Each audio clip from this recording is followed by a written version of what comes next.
Hey, and welcome back. It's been a while, and I have to apologize. We hope to get back on the video train very soon. We really enjoy doing them, and we like to hear back from you guys, of course. But yeah, we're gonna try and get better at that, and hopefully you can get on us about that. Anyway, this video is to make a couple quick updates. And first of all, we are mere hours away from the Midwest Gaming Classics over in Milwaukee. And we are going to be there this year for the very first time. And I am very excited for this. If you see me, be sure to say hello. I might have something with me, probably in very limited quantities. So yeah, doesn't hurt to ask. Come talk to me. And yeah, just say hello. And secondly, we had a tag from YouTube, a fellow YouTuber named Vidja Gamer. He is a person I met in real life actually, and is a collector of retro video games and a fellow game hunter, just like myself, and kind of from the area around here. And he tagged me in a one of his YouTube videos, which is from fellow gamers around the whole scene. And they give you 4 questions, I believe. Yeah, 4 questions. And these are the questions that I was tasked to answer. What console would I have to be buried with? That would be a very tough one for me. I was very much a Sega kid growing up. Um, and I think I would have to say the Sega Genesis, just because I absolutely love that. And the nostalgia vein right there is just hits me so hard that I think I could love that for the rest of my life and then be buried with it as well. Uh, do not bury me with a ton of Sonic stuff. I do not want to be the guy buried with a ton of Sonic stuff. Please do not do that. But yeah, second question. Do I struggle buying games? Well, hmm. Recently, I would say it's not as good as it used to be. That's for sure. I think that is pretty common knowledge now that the scene has grown to such an exorbitant rate that it's tough to find something out there at a reasonable rate anyway. But yeah, thrift stores pretty dry. Pawn shops, they either caught up, they're on their game about that stuff, and they're actually probably charging more than what they should be, even above eBay prices, or all the good ones are being hit up by you guys, and that's great. I mean, more games for you, and that's great. Uh, I would rather have this harder to find shortage of games and have more people playing these games than me just swimming in all these great games that nobody really cares about anymore. Um, and I think a lot of people who maybe look into the scene now and see that complain, and there are a lot of how do I say it, bad people who don't really care about retro games, and they're entering the scene just because the money's there. Same as amiibos, we can see that scene as well, and that's probably on the extreme side. But there certainly are some there in the game scene too. But overall, if you look hard enough, you spend your time, you can find games. It's still not hard. It really is not hard, I would say. It's just not as easy as it used to be, and you're not finding the scores that you used to. But if you stick with it and you do find those scores, it makes it all that much better.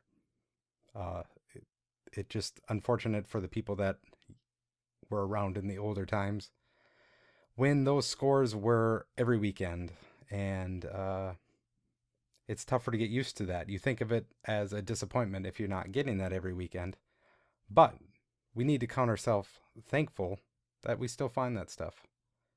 Uh, Question 3. Have I regretted trading in a game? Not really. In my family, we pretty much just handed down our systems. I had a NES right away, handed it down to my nephew. Had a Sega, handed it down to my nephew. Same for PlayStation 1, PS2, Dreamcast, just all the way down the line almost. It was all handed down. And I don't regret that at all because how awesome is that that you can see you know, a younger person play the same games that you enjoyed maybe a few years prior, but you get to see them experience that same game that you did, and you get to talk with them and all that. That is so much better than trading in a game. I have traded in games before, and I maybe would say that I regret maybe one time. I remember when I was small that my parents took me in to trade in some games, and once I got there, I felt like I couldn't say no, and I couldn't turn away, and it was almost like a done deal as soon as I walked through the door. And they were trading in it was trading in some older games, and you know, it was less than $1 for some of them, and it's like, what's the point? Maybe I'm thinking about that now, but maybe when I was younger, maybe less than $1 sounded really attractive. I don't know. My parents didn't care. You know, the less games I had, probably the better grades that I would get in their mind, you know. But yeah, overall I think that happens to a lot of people where they feel like the deal's already done, like they can't do anything else. And I'm not talking about small kids like me anymore. I'm talking about grown adults. I see it all the time when I'm in a GameStop. They see the frustration. I see them like, come on, man, you're only gonna pay me this for that. Come on, and then they still end up doing it because they think that, well, what else am I gonna do? There's no other options. Of course there is. Uh, Either you keep it because it isn't worth it, and someday, you know, you might want those games back. A lot of this, pretty much this question right here, is talking about all those games that you are basically buying back at who knows how many times the value that you sold them for or traded them in for. But overall, yeah, trading in is not the most ideal thing, unless you know, obviously trade with us. But yeah, I would not recommend trading into a big box store where they have to make a profit. They have to make huge, they have to pay the bills. They have to, you know, make stockholders happy. And after all that long description that I just gave, I think everybody knows I'm talking about GameStop. Yeah, I know it sometimes it is nicer. If you did not enjoy a game, if you don't really care about a game, go ahead and do it. I think that's that's just fine. I do that for some things as well. Trade it in, get a game that I kind of want to play instead. And that's kind of the whole basis of trading. But if you enjoyed a game, I recommend keeping it. And the fourth question, if you could play one game for the first time again without any prior knowledge of, you know, how you did before, huh? A lot of those could come to mind. A lot of those NES games. Once you kind of beat those NES games, they were kind of finished. I mean, when you were younger, you played them all the way through. There was nothing left of those things. 100% done. So once you do that, there's nothing to do. So yeah, if you could just go back and play all the way through that for the very first time, not know any of the secrets. Think of all that. Think about all the secrets in Mario that you know about. What if you discovered them for the very first time? That's pretty cool idea. That unless I get brain surgery or a lobotomy, um, I'll never experience that again. But for the answer of this question in particular, I would say Journey for the PS3. I think it's on PS4 now as well, which I really should get because it is one of my favorite games. But it really is an experience that I really wish I could have for the very first time again. I've played it many times since, and it's been great every single time. And I've had a lot of other people play it as well. Maybe that's kind of, I'm trying to feed off of their first experience as well. You kind of know what I'm talking about. When you show other people something that you're really interested in, you kind of feed off that, their experience. And when I read this question or I heard this question, I really felt like that's what I was doing in that case, showing this to other people. So that's a pretty clear indicator that that would be the game that I'd really like to play for the very first time again. Um, yeah, those are the 4 questions. Unfortunately, I do not have tags.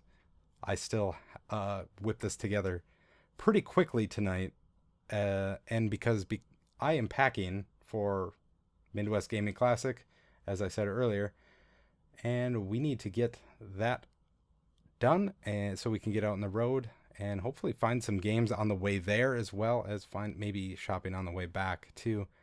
Um, yeah, hopefully we can get some video done of that. If you do not find that satisfactorily enough from us, check out our Instagram. We have started that up a little bit more. It's a little bit quicker than the video format that we do after every stop.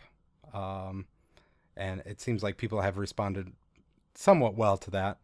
And as well as Periscope. I think we are going to be trying that out this weekend while game hunting. That seems like an exciting idea and maybe something that people might be interested in following, especially for Game Hunter that we have on the site, which, if you don't know, it's a list that we have. It's kind of like a master list of all the users of what their games they are looking for.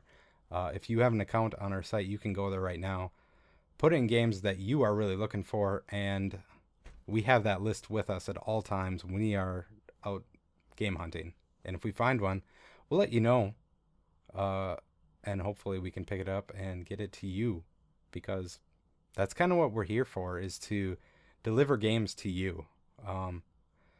Yeah, we're a middleman, but that's kind of sometimes what you need, especially in this new scene, like we were talking about earlier, where it's tough to find those. Like, you can't just go to the pawn shop or the thrift store to find those games anymore.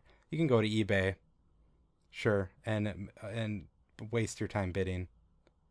And you might win some. Sometimes you do win. I do recommend going to eBay actually sometimes, but you also have to have patience. That is a key to eBay, and it's a key to the overall scene now of game hunting. So that is my advice to you. I didn't know this was going to turn into an advice column, but that is, I guess, where we're ending it. So, if you see me at MGC, let me know. Hopefully we pick up some games. I'm not really going to be very all in on it. This kind of event is for gamers to find the games that they want. It's not for us to pick up games for cheap and get it to you. You're gonna be there, so you should be getting the games straight from the people that have them. So hope to see you there, and hope to talk to you. See ya.